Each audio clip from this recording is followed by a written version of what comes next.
Ontem, a Assembleia Legislativa aprovou por maioria um projeto de lei encaminhado pelo governador que altera a alíquota do ICMS do Estado. A gente vai conversar agora aqui no estúdio com o secretário executivo da Fazenda, Bruno Frade, sobre essa mudança de 18% para 20%. Boa tarde, secretário, seja bem-vindo. Boa tarde, Hermes. Boa tarde a todos os telespectadores da TV Correio. Claro que isso tem um discurso político por trás, a oposição está fazendo também um barulho danado com esse aumento de alíquota, mas o governador já tinha dito, inclusive aqui no Correio Debate, que se a arrecadação continuasse caindo, que não houvesse perspectiva de aumento dos repasses federais, não tinha outro jeito a não ser reajustar essa tarifa. E a Paraíba, me parece que é um dos últimos estados a fazer isso aí. Isso, Hermes. A Paraíba foi o último estado do Nordeste, a apresentar essa alteração da sua alíquota modal. Tivemos a oportunidade ontem de ir pessoalmente à Assembleia Legislativa, por convite do presidente Adriano Galdino, tanto eu quanto o secretário Marialvo, tivemos lá para debater com os deputados, seja ele de situação, seja ele de oposição, e apresentar que aquilo ali não era um projeto de governo, aquilo era um projeto de Estado que foi gestado dentro da Secretaria da Fazenda, junto com nossos técnicos que acompanhou desde o início da agenda da discussão da reforma tributária. Mas um ponto fundamental, Hermes, que eu já faço a primeira ponderação na sua fala, é o motivo pelo qual a alteração dessa alíquota de 18% para 20%. A Paraíba fez o seu dever de casa, a Paraíba tem suas contas equilibradas, a gestão fiscal comandada pelo governador João Azevedo fez a sua tarefa, somos rating AA, pela Secretaria do Tesouro Nacional, somos o chamado duplo A+, também avaliação da SP Global Rating. Aí vem a pergunta, e por que aumentar tributo? E aí nós discutimos ontem com as suas excelências deputados estaduais, e apresentamos que o objetivo da alteração da alíquota, de forma alguma, em momento nenhum, é aumentar a arrecadação. O que nós apresentamos lá, de forma técnica aos deputados, é que esse objetivo é fazer com que a Paraíba mantenha o seu nível de arrecadação a partir de 2029, com a implementação da partilha dos recursos da reforma tributária. De forma muito simples e rápida, apresentar ao nosso telespectador, nós defendemos, e eu disse isso ontem na Assembleia Legislativa, que o ano de referência para repartir a arrecadação da receita da reforma tributária fosse o ano de 2019, 2018 e 2017, uma média. Por que não 2020? Tivemos pandemia. 2021 tivemos os efeitos da pandemia. 2022 nós tivemos a lei complementar 192, 194, utilizada como meio exclusivamente eleitoreiro naquele momento, e houve a redução da arrecadação dos estados. Então, o ano de referência base, Hermes, para que a gente pudesse utilizar para a repartição dos recursos arrecadados quando da implementação da reforma tributária a partir de 2029, deveria ser o ano de 2020 para trás. Esse não foi o entendimento da Câmara, não foi o entendimento do Congresso. No Senado esse assunto está superado, não está sendo pautado, mas os anos que serão utilizados será 2024 a 2028. Esses 5 anos, a arrecadação de todos os estados da Federação, de 2024 a 2028, vai se fazer uma média e ver qual a participação de cada estado naquela pizza, naquele bolo, e distribuir o recurso a partir de 2029.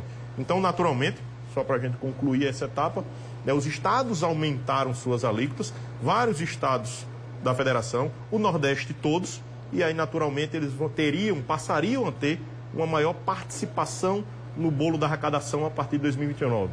Então a Paraíba, na enésima hora, de forma técnica, nós técnicos convencemos, e o governador de uma forma muito estadista, já que essa possível repercussão, essa repercussão dessa perda tributária, que será da ordem de R$1 bilhão por ano se a gente não aumentasse, só iria ocorrer a partir de 2029, quando o governador João não mais estaria no seu mandato, mas o governador, pensando em Estado, pensando muito maior do que simplesmente em governo, encaminhou o projeto para a gente aprovar, e foi aprovado ontem na Assembleia. Ou seja, são 9 estados nordestinos, essas fatias seriam 9 fatias nesse bolo tributário, e a Paraíba ficaria com a menor fatia, A Paraíba ficaria com a fatia diminuída em razão do fato dela não ter aumentado suas alíquotas. Os outros estados, com o aumento da alíquota, passariam a beliscar um pouquinho mais, e a partir de 2029 e durante 50 anos, de 2029 a 2078, a Paraíba seria prejudicada dentro desse processo. Agora saíram dali, claro, era um debate muito técnico sobre essa repartição de recursos federais,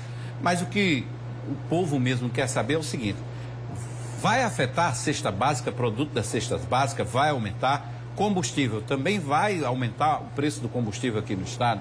Houve uma sensibilidade muito grande, um cuidado muito grande na construção desse projeto de lei, discutido com o governador do estado, e o governador nos pediu exatamente para que a gente fizesse o nosso dever, pensando em estado, mas naturalmente dentro do que fosse possível amenizar essa situação, né, que naturalmente vai impactar sim algumas frações da sociedade. Então foi excluído do projeto a cesta básica, tá? Não haverá nenhum tipo de majoração, nenhum tipo de aumento da carga tributária da cesta básica.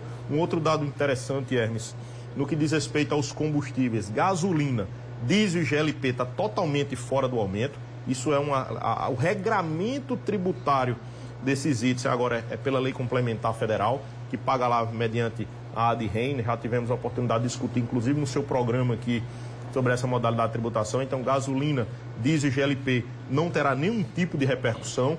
Um outro dado extremamente importante que a gente apresentou lá na Assembleia: 91,5% das empresas da Paraíba não sofrerão impacto, porque são empresas que são do Simples Nacional, e essa tributação não sofrerá nenhum tipo de impacto. Para que você tenha ideia, nós temos em torno de 28 mil empresas do Simples Nacional na Paraíba, não sofrerão nenhum tipo de impacto com o aumento.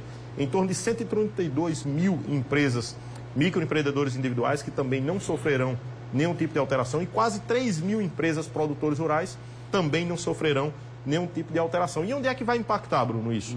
São em torno de 10 mil empresas na Paraíba, que são o que a gente chama de regime de pagamento normal, tributação normal, que são as grandes empresas, e mesmo assim ainda estará excluído disso as empresas atacadistas, que nós manteremos o regramento com os benefícios fiscais atualmente vigentes, as indústrias, nós manteremos os benefícios fiscais atualmente vigentes, indústria de confecções do sertão tem um regime especial próprio, também manteremos. Então, isso vai alcançar, pessoal, uma fração menor dos empresários da Paraíba.